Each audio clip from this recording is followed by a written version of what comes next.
Միացյալ Նահանգների նախագահ Դոնալդ Թրամփը հայտարարել է Իրանի հետ երկշաբաթյա հրադադարի մասին Թեհրանին տրված վերջնաժամկետից ընդամենը 2 ժամ առաջ։ Ավելի վաղ նման խնդրանքով Միացյալ Նահանգների նախագահին էր դիմել Պակիստանի վարչապետ Շահբազ Շարիֆը։ Խնդրում եմ նախագահ Թրամփին 2 շաբաթով երկարաձգել վերջնաժամկետը, որպեսզի դիվանագիտությունը կարողանա աշխատել։ Իրանցի եղբայրներին էլ խնդրում եմ բացել Հորմուզի նեղուցը, գրել էր նա։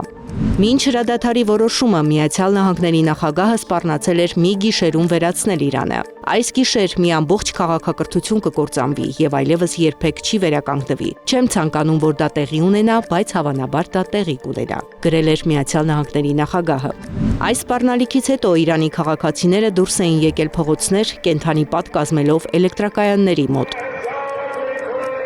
Հրադադարի մասին հայտարարությունից հետո նավթի գները կտրուկ նվազել են։ Brent տեսակի նավթի գինը նվազել է 1 բարելի համար $100-ից ցածր։ Ապրիլի 7-ի կեսօրին նավթի գինը տատանվում էր 1 բարելի համար $107-ից $110 սահմաններում։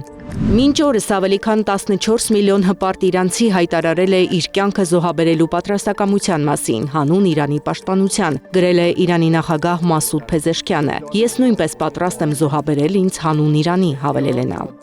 Հարձակում է տեղի ունեցել Ստամբուլում Իսրայելի գլխավոր հյուպատոսության վրա, հարձակվողները երկարափոխ հրացաններ են ունեցել։ Թուրքիայի ոստիկանությունը պարզել է նրանց ինքնությունը։ Հանցագործներից մեկը նախկինում դատապարտված է եղել թմրանյութերի համար, մյուսը կապված է ահաբեկչական կազմակերպության հետ։ Չի նշվում, թե որ։ Հարձակվողներից մեկը սպանվել է, երկուսը ծանր վիրավորվել եւ ձերբակալվել են։ Կրակոցների ժամանակ վիրավորվել է 2 ոստիկան։ Միջադեպի ժամանակ հյուպատոսությունում ոչ մի աշխատակից չի եղել։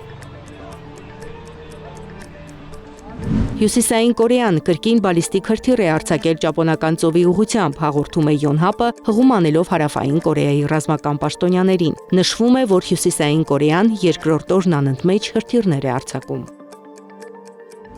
Դաղստանն անցնում է ջրի տակ, մարդիկ հուսահատության մեջ են եւ օգնության կարիք ունեն։ Ջրհեղեղը մեծ ավերածություններ է գործել շրջանում, ջրասույզ անելով ամեն բան, գրանցվել են զոհեր։ Վլադիմիր Պուտինը կարգադրել է տուժածներին տրամադրել անհրաժեշտ օգնություն եւ իրականացնել վնասի գնահատում։ Եվ վերջում ՅՈՒՆԵՍԿՕ-ի ցանկում ընդգրկված հունգարական Հոլոկյո գյուղում Զատկի ավանդույթի համաձայն տղամարդիկ կանանց վրա դույլերով ջուր են լցնում։ Ծեսը կապված է մաքրագործման եւ գարնանային վերածննդի գաղափարի հետ։ Զարա Սարգսյան, Գեղամ Ղազարյան, ABC Media։